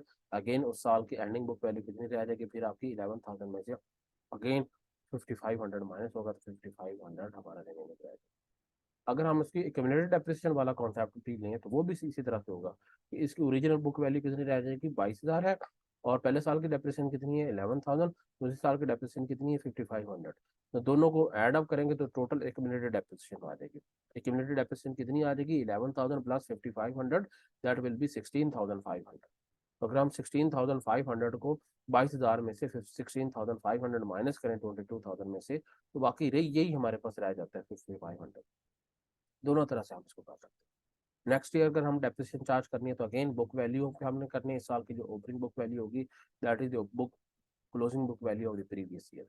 तो 5,500 पे हम अगेन 50% हम ले लेंगे तो ये 2,750 डेप्रिसिएशन आ जाएगी। और साल थर्ड ईयर की एंडिंग बुक वैल्यू क्या आ जाएगी, उसमें से डेप्रिसिएशन माइनस की तो हमारे 27,750 आ। लास्ट ईयर अब आ गया। लास्ट ईयर जैसा मैंने आपको बताया कि लास्ट ईयर में हमने इसकी डेप्रिसिएशन कैलकुलेट नहीं कर, लास्ट ईयर में हमने इसकी एडजस्टमेंट करनी है विद द हेल्प ऑफ इसकी it's salvage value. Salvage value या रेजिडुअल वैल्यू कितनी है इस की, 2,000 है। तो जितने भी ओपनिंग बुक वैल्यू होगी उसमें से सैल्वेज वैल्यू को माइनस कर देंगे तो हमारे पास आ जाएगी 750। ठीक है, वो माइनस करेंगे तो वो साल की डेप्रिसिएशन आ जाएगी, 750 डेप्रिसिएशन आ गई। और इसकी बुक वैल्यू कैलकुलेट करनी है, क्लोजिंग बुक वैल्यू, तो 2,750 में से 750 माइनस करेंगे तो बाकी कितना रहेगा, 2,000।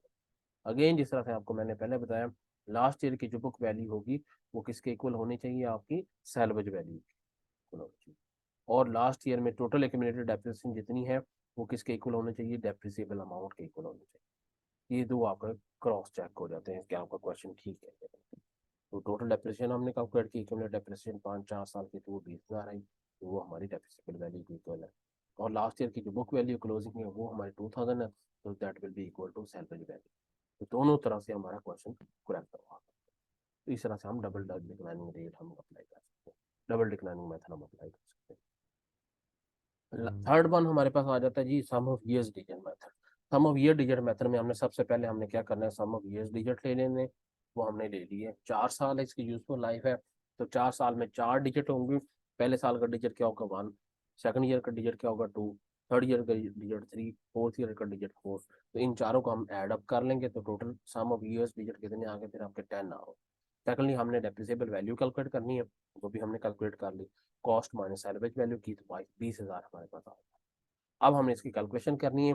फर्स्ट ईयर की जब डेप्रिसिएशन कैलकुलेट करेंगे, तो डेप्रिसिएबल वैल्यू के साथ हमने रेट को मल्टीप्लाई करना है। रेट क्या होगा, फिर हम क्या करेंगे, total remaining useful life divide by sum of year digits. Sum of year digits तो हमने कैलकुलेट कर लिए थे, 10 आए थे। टोटल रिमेनिंग यूजफुल लाइफ हम देखेंगे इंक्लूडिंग दैट ईयर, 1 2 3 4, 3 साल 4 साल हमारे बनते हैं, तो 4/10 कर देंगे, 8,000 आ गए पीछे। सेकंड ईयर हम हमने कैलकुलेट करनी है, तो अब हम देखेंगे कितने साल रह गए इंक्लूडिंग दैट ईयर, 1 2 3, 3/10 आ जाएगा। नेक्स्ट ईयर हमारे पास 2 रह गए, 2/10। और लास्ट ईयर हमारे पास एक ही साल है, 1/10। तो हम इस तरह से इसके कैलकुलेट करते जाएंगे, तो हर साल की डेप्रिसिएशन डिफरेंट आती जाएगी। अर्ली ईयर्स में ज़्यादा हो जाएगी, फिर उसके बाद कम होती जाएगी। तो अगेन इन सबको आपने ऐड अप किया, हमारा एक चेक करने के लिए कि हमारा ठीक आंसर आया या नहीं आए। तो हमने इसको जब ऐड अप किया, तो टोटल डेप्रिसिएबल वैल्यू ही आपकी टोटल एक्यूमुलेटेड डेप्रिसिएशन हो। तो ये सम ऑफ ईयर डिजिट मेथड हो गया आपका। नेक्स्ट हमारे पास आ जाता है units of production method. Units of production method में जिस तरह से मैंने आपको पहले बताया, दो तरह से हम इसको कर सकते हैं। हर साल डिफरेंटली कैलकुलेट कर सकते हैं, या फिर हम एक रेट ऑफ डेप्रिसिएशन कैलकुलेट कर लेते हैं, जिस रेट को फिर हम हर साल जितनी भी उसके यूसेज होगा उसके साथ हम मल्टीप्लाई करते जाएंगे, तो हमारा डेप्रिसिएशन आती है। पहले साल अगर हमने इसका रेट कैसे कैलकुलेट करेंगे, total depreciable amount divide by total usage, estimated usage of that asset. Depreciable amount हमारी कितनी आ जाएगी, 20,000 आ जाएगी। टोटल यूज कितना हमें उन्होंने बताया था, 1 लाख माइल वो यूज होगा, डिवाइड बाय 1 लाख हम कर देंगे, तो ये $0.20 पर माइल हम उसको, इस रेट से हम इसको डेप्रिसिएशन करेंगे। और जिस साल जितना यूज होगा उसको मल्टीप्लाई कर देंगे $0.20 या 20 सेंट के साथ, तो हमारा क्या आ जाएगा, उस साल की डेप्रिसिएशन की अमाउंट आ जाएगी। अब फॉर एग्जाम्पल अगर हमें चारों सालों की उसकी यूसेज दे दी है, टोटल 1 लाख ही होगी। पहले साल 30,000 माइल यूज हुआ है, फिर 27,000 माइल यूज हुआ है second year, third year 23,000 mile use हुआ है, फोर्थ ईयर 20,000 माइल यूज हुआ है। तो टोटल चारों सालों में वो कितना, 1 लाख माइल यूज हुआ है। हम क्या करेंगे, हर साल जितना माइल्स यूज होगा उसको उस साल के उसको रेट के साथ, स्टेट रेट के साथ मल्टीप्लाई कर देंगे। ठीक है, तो 30,000 मल्टीप्लाई बाय 0.206,000 हमारा फर्स्ट ईयर की डेप्रिसिएशन आ जाएगी। अगेन 27,000 माइल्स है, उसको मल्टीप्लाई बाय 0.20 करेंगे, तो 5,400 डेप्रिसिएशन आ जाएगी। थर्ड ईयर 23,000 माइल यूज हो रहा है, तो अगेन जो रेट है हमारे पास, पर माइल रेट है डेप्रिसिएशन का, उसके बाद उसके साथ मल्टीप्लाई कर देंगे, तो हमारे पास 4,600 डेप्रिसिएशन आ जाएगी। फोर्थ ईयर हमारा 20,000 माइल यूज हो रहा है, तो मल्टीप्लाई बाय 0.20 करेंगे, तो वो 4,000 डेप्रिसिएशन आ जाएगी। तो अगर हम इन सबको ऐड करेंगे, तो वो आपकी टोटल एक्यूमुलेटेड डेप्रिसिएशन आ जाएगी। That must be exactly equal to the total depreciable amount of that asset. तो वो 20,000 है, तो डेप्रिसिएबल अमाउंट भी 20,000 है, तो हमारे पास वो हमारा आंसर, इट मीन्स हमारी सारी सारी वर्किंग करेक्ट है। तो ये चारों के चारों मेथड थे। हमने एक एग्जांपल ली, उस एग्जांपल के थ्रू भी हमने इसको डिस्कस कर लिया। तो I think you people have enjoyed the lecture. If still you have any question, you are open to ask. You may just make a comment in this video, or you can directly ask me by sending my email. तो आप मुझे वहाँ से हम question कर सकते हैं, तो I will try to answer all of your questions. Thank you so much. Have a blessed day.